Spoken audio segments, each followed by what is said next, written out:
guys, this is Lord Chael speaking on behalf of our show sponsor, Established Titles.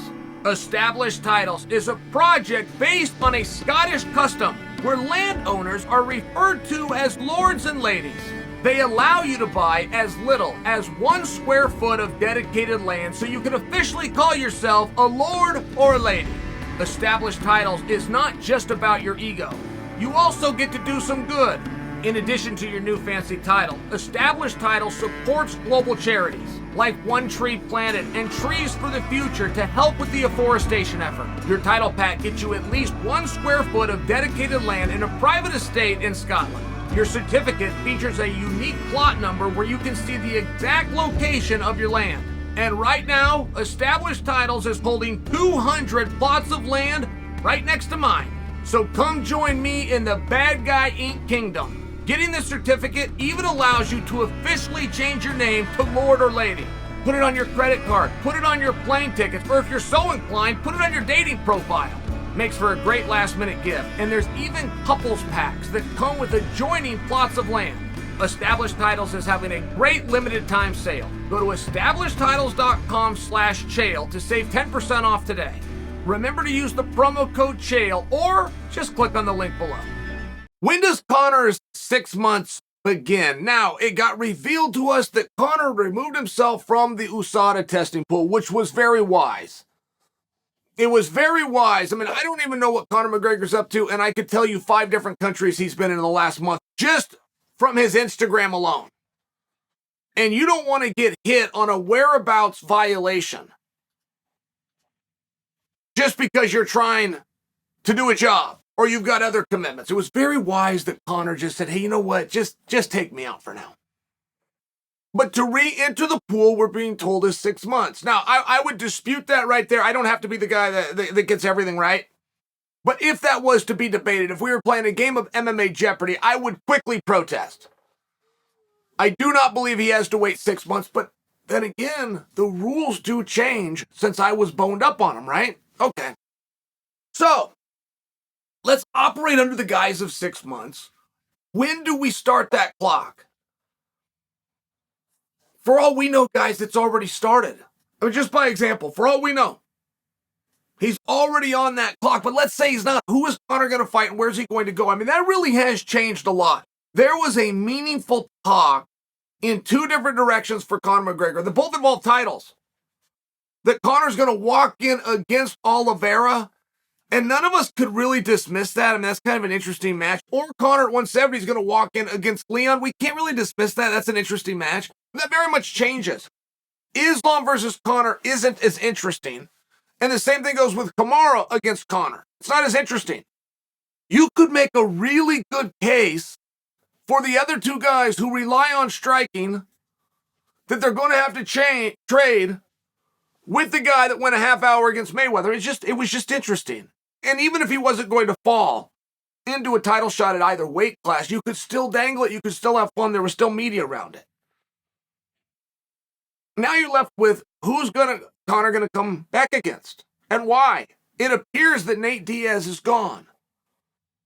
Gone from the board. I know that Nate can come back, but it appears for now that Nate has removed himself. I haven't the foggiest idea how Masvidal and Conor wasn't just a match made in heaven and shot straight up in the air. I have not got any idea who allowed cold water to be thrown on that flame, but it still appears that we're at. I also don't know who is saying that we're going to put Conor in there with Poirier for the 100th time. I mean, there was a number of matches that I just personally loved and some that I didn't understand. Now, I do understand the concept. Please don't be the guy in the room that raises his hand and you put Conor against somebody and then tell me what a great matchmaker you are, right? I mean, anybody can sell a Ferrari. I want to know a guy that can move the used Volvo off the lot.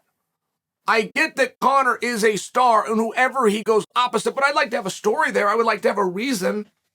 Conor's coach, Coach Kavanaugh, came out and said, I'm not going to train him for MMA again until we sit down and he tells me what this is about.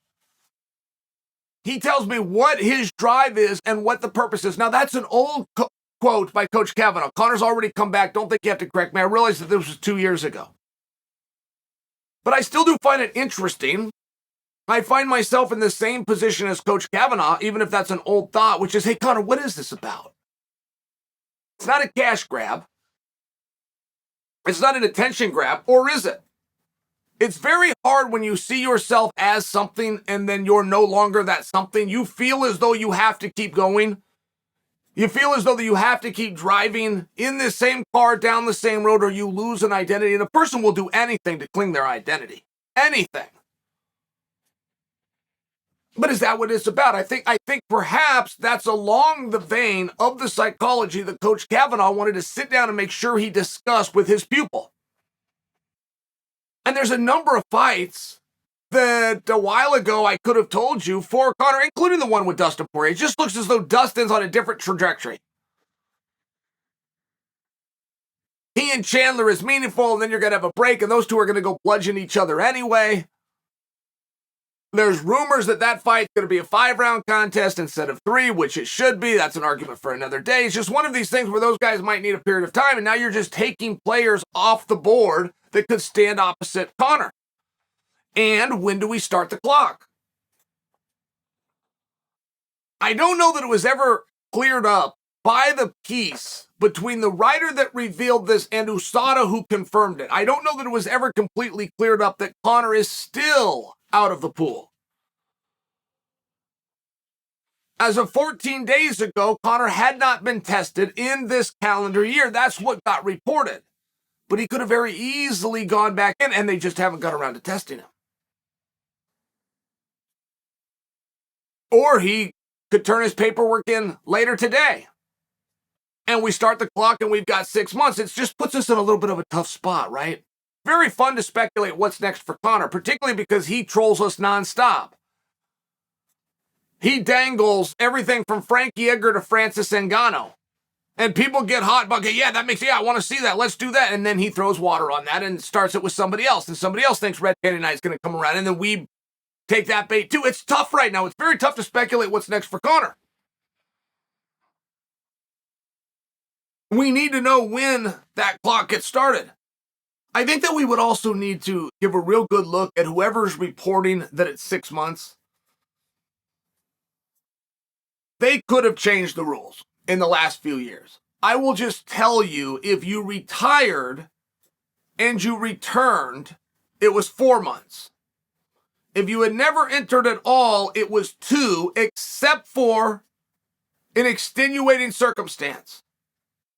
And you would understand where that happens, right? There's a show this week and a guy's never fought in the UFC. They're out in Jackson Hole. So they call some local yokel that's never been in there and they go, hey, put him in. And they go put him in. It was 6 months only if you had removed yourself from the pool and you were a prior violator. So the good media would have sprung right on this. When USADA or Team McGregor said it's 6 months, they would have sprung right into action and gone, my goodness, Conor had a fail that we don't know about. And they'd have either had a red-hot story or they would have had a correction. There's no other way that you get 6 months. I'm citing you rules from 3 years ago. I would trust that Chael's wrong. It sounds like they've changed the rules. But very interesting. If they haven't changed the rules in their 6 months, do I need to finish the thought? I mean, I got to be the only smart guy in the room. Honest to God, sometimes it's frustrating over here. It truly is frustrating because this isn't my role. I should not have a seat at this table. I saw a guy was giving me a hard time. I saw this guy on something called Rumble. I had just downloaded Rumble, and it had something to do with Andrew Tate.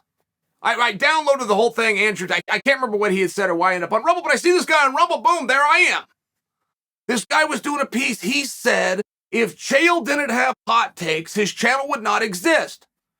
He said, I love Chael, but that's just the truth. I'm quoting right now. This is what he said. He said, but that's just the truth. Said if he was just to go X and O's of this sport, his channel doesn't exist. He's got to have hot takes. Now, I don't have the foggiest idea. I mean, I really don't know. I created this whole thing. I created the whole come at somebody hot. I created that whole thing that isn't about bowing and sportsmanship. But sometimes people forget that. They think like I jumped on the train somewhere along the way. What is a hot take? Why is he saying I have to have a hot take? I think that a hot take means you're the guy that will say something that other people are afraid to. That's what I think it means. Which I've never opened my mouth from birth where that wasn't the case, so I'm not really sure why he inserted that. But you do understand, if McGregor has to sit 6 months and USADA hasn't changed the rules in the last 3 years, then we have a previous violation. Now, we don't. Conor did nothing wrong. That isn't a hot take. I'm not looking to dangle something in front of you guys. What I'm sharing for you is how few people in this, why are you hearing this from me? It's not my job.